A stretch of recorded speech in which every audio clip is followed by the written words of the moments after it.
All right, YouTube. So I've got the old 92 Sonoma out of the barn. Having an issue with it where it won't hot start or after it's warm soaked, it won't start. I did pick up, and what I found is that these two jets here are not pulsing fuel when I can't get it to start. But I'll show you what it's going to do. I'm going to reproduce the problem. And I picked up a set of Noid lights. Let me go get those. All right, here are these little EverTouch 6-piece Noid lights. These are for testing your injectors, and they have a GM throttle body injection plug. So I'm going to stick this in there, and we're going to make sure it's working. It'll cold start fine. It's just when it's warm soaked for a while, it will not. It'll start up, but then it'll go dead. So let me show you that. All right, so I've got the little Noid light plugged into one of the injector prongs. And then let me see if I can set you guys up to where you can see it. All right, so here goes the ignition.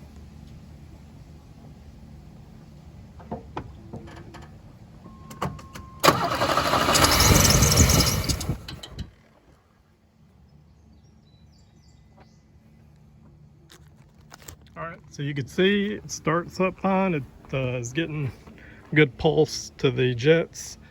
And so let's go run it up the road and we'll come back and try to reproduce the problem.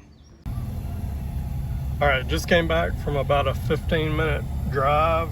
You can see the RPMs are at about 11 or 1200 RPMs. Temps probably about 200 or 195. So we're gonna turn it off and we're just gonna let it soak here for a little bit. I'll come back in about 15 minutes. All right, I'm gonna set you up here watching the jet.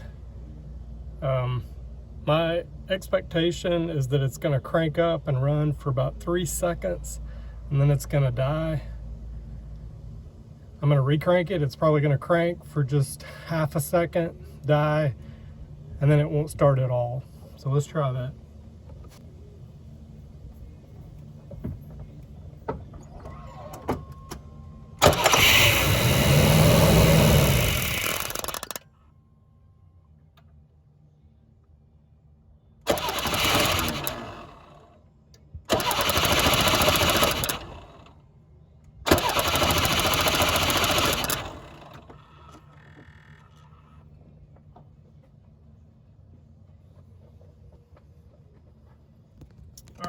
So now it's in a no start position or situation. So I'm gonna put the Noid light on the pulse injector and see if it's getting any signal.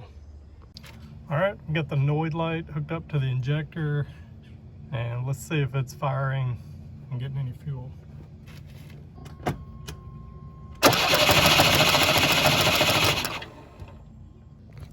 Okay, so I am getting a signal to the injectors. I'm getting the pulse signal,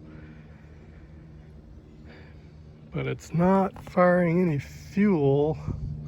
So that must mean, and I know I'm getting spark because I can throw some starting fluid in it and it will fire off.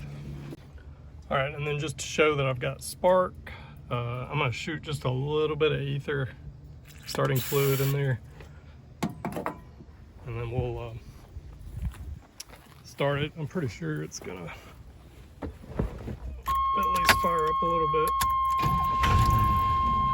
Yeah, so it tried to fire. So I'm getting spark, I'm getting pulse to the injectors. Either the fuel pump is getting weak when it's hot. I don't know why that would be getting really hot in the fuel tank, but that, or maybe it's vapor locking. But I don't know why it would be vapor locking after, I mean, all these years. I haven't really done anything to it. It's not really changed. I've had this truck since '94. So anyway, let me know what you think.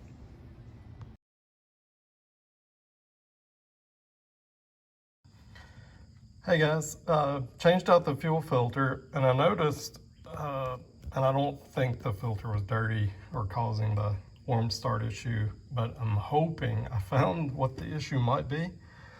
And I think it might be this return line was kinked.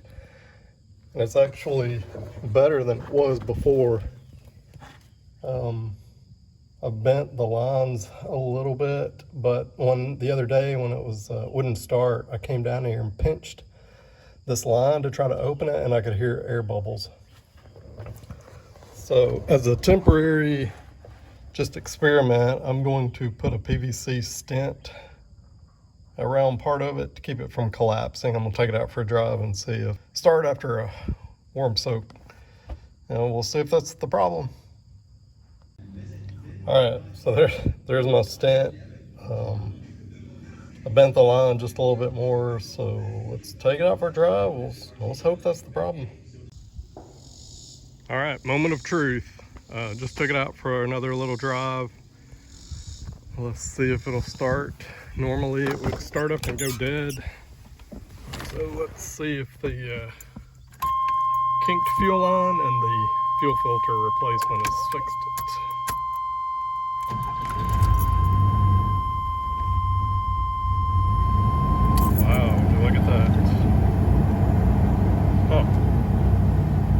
Wanted to go dead. She didn't. Interesting. Convinced that the little cast and the kink in the line was the issue, what I did was I bought one of these 3/8 inch Dorman. It's like a fuel barb or union. It's meant for fuel. And what I did was I cut the kink out and slipped this in between the lines to join the line. So let me get up under the truck. I'll show you what I did. We'll test it with that on there. And I'll also show you an alternate solution that you could do. All right, hopefully you can see that and it's focusing okay. So I cut the kink out, put that union in, and clamped it. An alternate solution is if you see these compressed crimps on those hoses, somebody on one of the forums said you can take a Dremel and cut about 4 slits in those running with the line, and then peel back those pieces of metal, the tabs. You can cut those off, and then there's a barb already on that metal line, and you can just put new fuel on between those two connections. So that's also an alternate solution. All right, let's try it out. Let's try the barb out. And I've already taken it up the road, getting it good and warm. And normally this is where it would start up and die.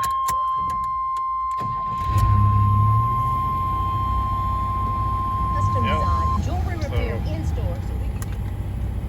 Cut that off.